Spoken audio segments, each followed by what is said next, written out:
Ever feel like a boiling kettle ready to whistle with stress? That's your brain sending out steamy signals. Ah, stress, a universal human experience. We've all felt it, that inner simmering like a kettle on the stove. The heat rises, the water churns, and before you know it, you're whistling. Or rather, your brain is. This metaphorical kettle is quite a fitting image for our brain under stress. It's as if our neurons are the water molecules, zipping and zapping, bouncing off each other in a heated frenzy. The pressure builds up much like the mounting deadlines at work or the endless to-do lists at home. And just as a kettle releases steam to signal it's boiling, our brain sends out its own signals when it's under stress. It might be a pounding heart, a furrowed brow, or perhaps a restless night. But what if I told you that this isn't necessarily a bad thing? That's right. Just like the whistle of a kettle can be a helpful alert, letting us know our tea is ready, our brain's stress signals can also serve a purpose.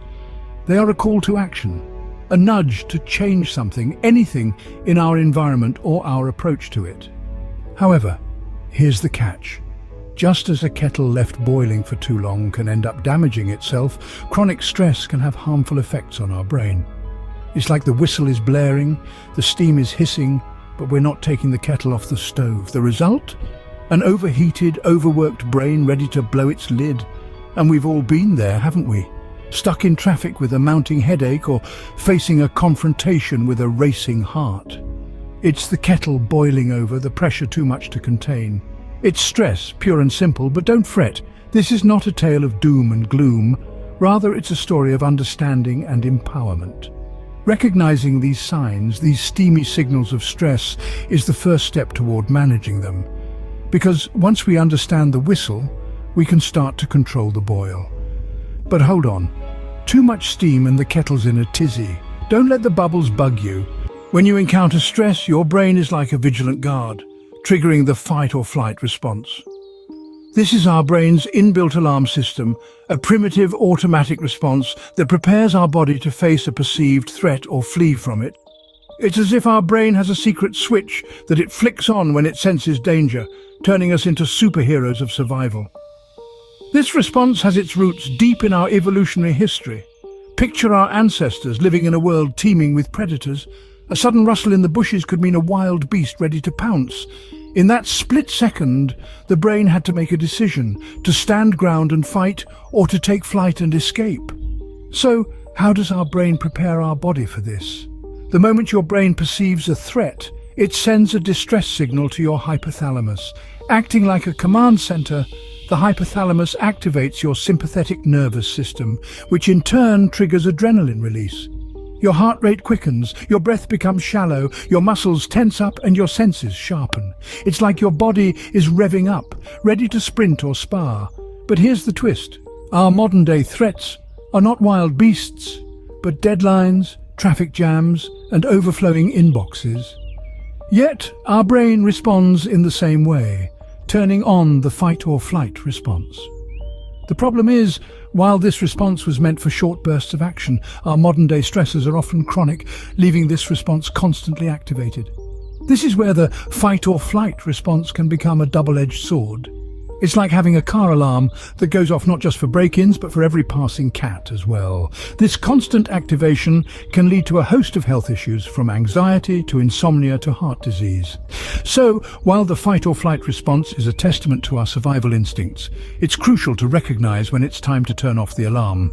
Remember, our brain is a vigilant guard, but sometimes it needs a little help in distinguishing between a predator and a pesky cat. This ancient survival mechanism, although useful, can sometimes be a bit too overzealous. In response to stress, your body releases cortisol, a stress hormone like a smoke signal in the wild. Picture this. You're a primal human, exploring the wilderness. Suddenly a wild beast leaps out. Your brain sends out a distress signal, a primal smoke signal of sorts.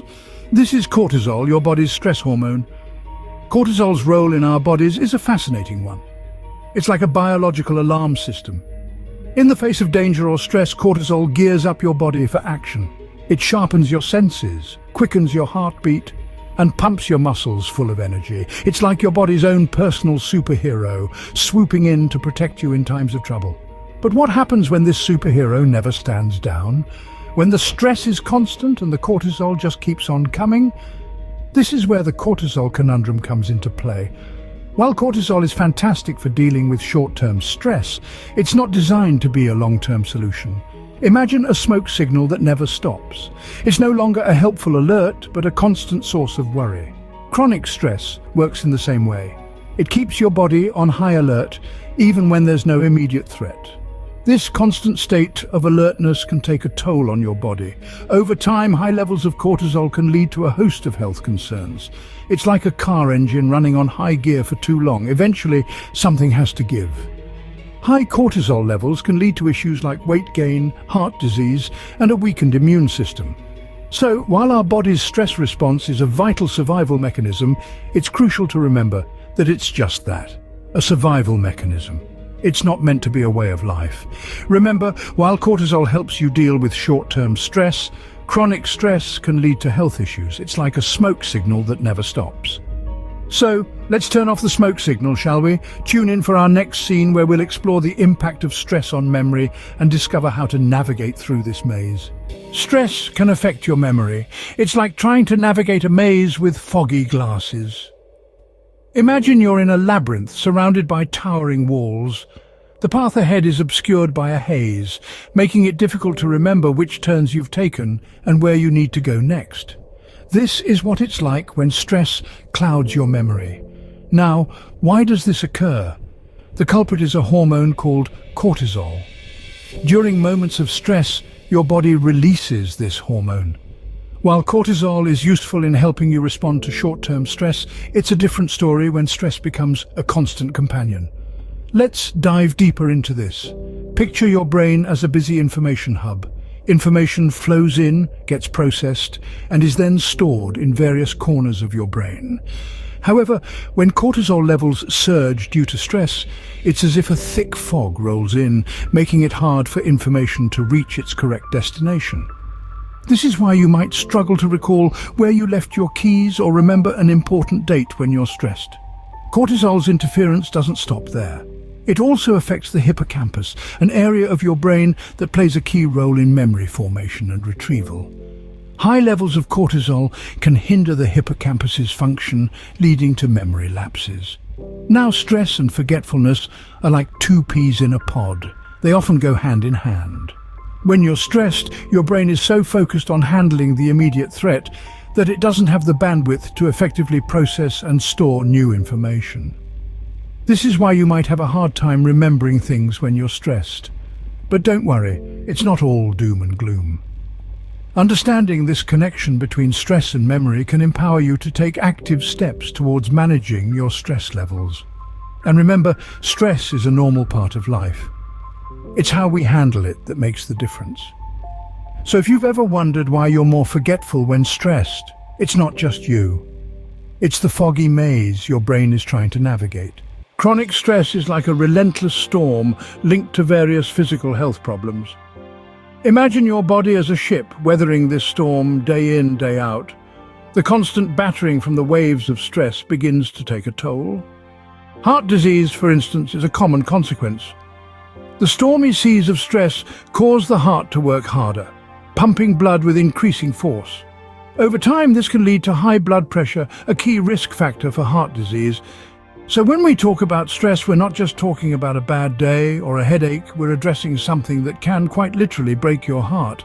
But the heart isn't the only organ in the line of fire. As the ship of your body sails through the storm, your immune system, your body's defense force is compromised. It's like the ship's crew, busy bailing water and repairing sails, unable to fend off pirates.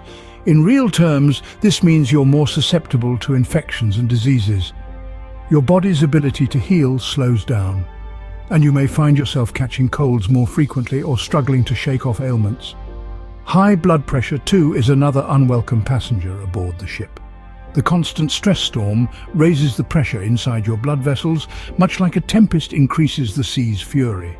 This heightened pressure can lead to myriad health issues, from stroke to kidney disease. The physical toll of chronic stress is a pressing issue. It's not just about managing a bad day or a headache, it's about steering your ship through the storm, maintaining your health, and ensuring your body can continue to weather future storms.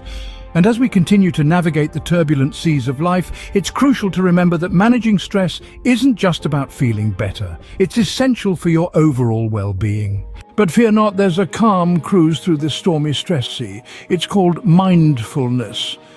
Imagine a peaceful harbor amidst the tumultuous ocean of stress. That's what mindfulness is. It's not about escaping the storm, but learning to sail smoothly through it.